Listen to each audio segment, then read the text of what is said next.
Big money, big backers, big controversy. We're talking about big time. A massive gaming ecosystem that's been in the works for quite a while now and has recently hit the crypto spotlight for being a scam. This is Sasha with Arcanum Ventures, and today we're going to dive into the on chain data and see if the rumors match the truth around the team liquidating large portions of the token supply behind the scenes after listing on a number of popular centralized exchanges. Let's dive in. All right.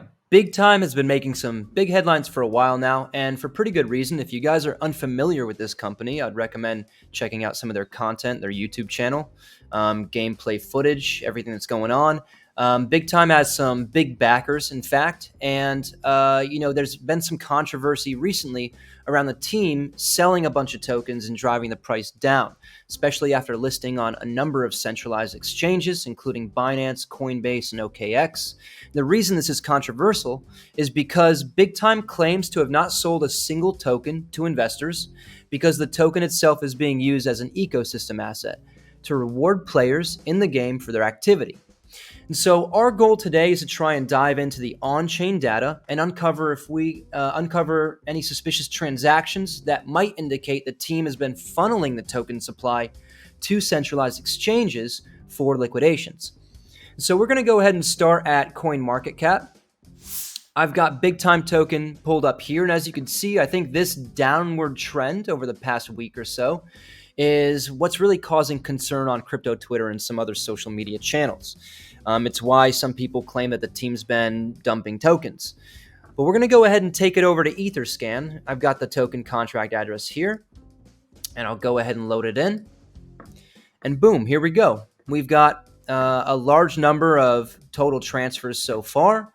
Looks like tokens are being transacted every minute or so. And what I want to do first and foremost is try and find the beginning of the breadcrumb trail, the minting address of the token. Typically, you could do this by going to a holders list because likely the team will be holding the largest amount of tokens. As you can see here, there's one wallet in particular that holds a lot. It looks like over 3/4 of the supply is owned by this wallet or smart contract. If I had to guess, this is an admin wallet. It's a wallet owned by the team, considering that the tokens are held by the team and distributed to gamers. I'll go ahead and click here and see if we could follow this backwards. So I see a total of 6 transactions for the Big Time token, and in fact, this seems like the minting wallet for the token. The tokens were initially sent to this wallet by the Ethereum null address, which means that they were minted into this wallet, the entire supply of 5 billion. And I do see that the token was sent to a few different destinations, 3 wallets in particular. In fact, this wallet here sent 100 tokens back to this minting wallet for some reason. But we'll go ahead and dive one level deeper and see what we could find. Follow the token flow. The first wallet they sent tokens to looks like it just has 3 transactions: the incoming one, and then 2 outgoing to 2 different wallets. If I click on this again, I go 2 levels deeper. I see that this wallet took those tokens and sent it to OKX. So this looks like a centralized exchange intermediary, which you can expect to find. Obviously, the team needs to send tokens to a centralized exchange hot wallet. Sometimes they will create a wallet in order to do that for that specific function. I think that's an indicator of good organization. We'll go back and check out this second one, in fact. Okay, I see a lot of transactions from this wallet. It looks like all of them are leaving the wallet. There's a transaction going out every minute or so, and they seem to be for all very similar amounts. Anywhere from 700 to 5,000 tokens. So a small number of tokens, right? And if I were to dive a little bit deeper, I would guess that this is some sort of distribution wallet. There's small amounts of tokens going to a number of different wallet addresses. I think there's more than 10,000 transactions. And wild stab in the dark, this looks like some sort of distribution wallet that's sending tokens to maybe players or users of the game. So a rewards wallet, really. So You should by now start to understand that you can use Etherscan. It's a great resource to try and follow surface level token flow, see which wallets tokens are flowing to, and by looking at the number of tokens that are being sent out or sent in, and then the timeline that displays how frequently transactions are happening, you can again create a picture of what this wallet is used for. I've already went through a lot of this Etherscan data, and I've populated some of it into a workbook I put together. I'll show that now. So this is my BigTime on-chain analytics dashboard. Again, I've got some APIs that feed transaction data into this workbook. I've got some information for the token itself fed up already. For example, the token contract address. And the workbook is pulling the total token transactions, the number of holders, the ticker, the supply, etc. And so it's a great way of trying to visualize some of this data. First and foremost, you could see transaction volume and transaction count on a timeline. But more importantly, it's going to start to help me organize the different wallets that might have touch tokens that are owned by the team.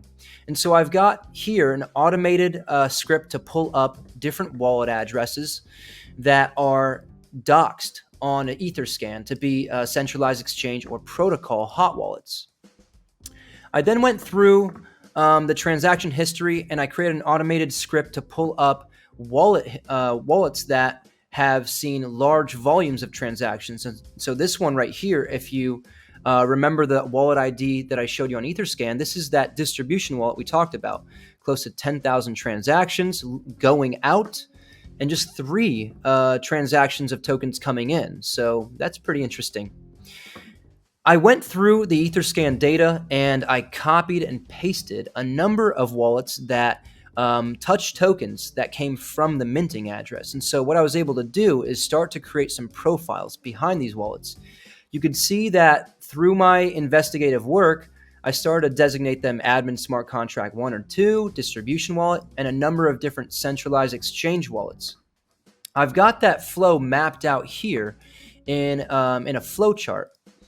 And so this is a better way to visualize the token flow. We started at the minting wallet, where tokens then went to one of 3 different locations. We've got the distribution wallet here. I've got this first admin smart contract here, and I've got the second admin smart contract here. And so really simply, you could see that this organization the team used is actually very good. They've got tokens flowing to this smart contract and then to that intermediary for OKX that I showed you guys earlier, and then tokens flowing to the OKX hot wallet, and then onward to the OKX exchange itself. Interesting thing I saw here in this second wallet address coming from the original minting contract, there's another intermediate wallet, and it looks like at first it was used to send tokens to OKX, another intermediate OKX wallet, and then to OKX itself.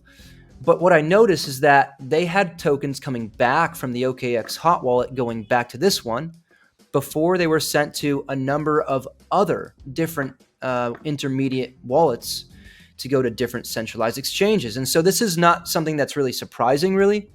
When a team lists tokens on a centralized exchange and then some other centralized exchanges later, they might withdraw tokens and put them into other exchanges based on the demand and the transaction volume on those exchanges. For example, OKX might not have a whole lot of interest from their users, but Coinbase might have a lot of interest after BigTime listed, so they'll pull tokens from the exchange and then put them into Coinbase instead. I noticed there was another intermediate here that sent tokens to other exchange intermediates and then back to those exchanges.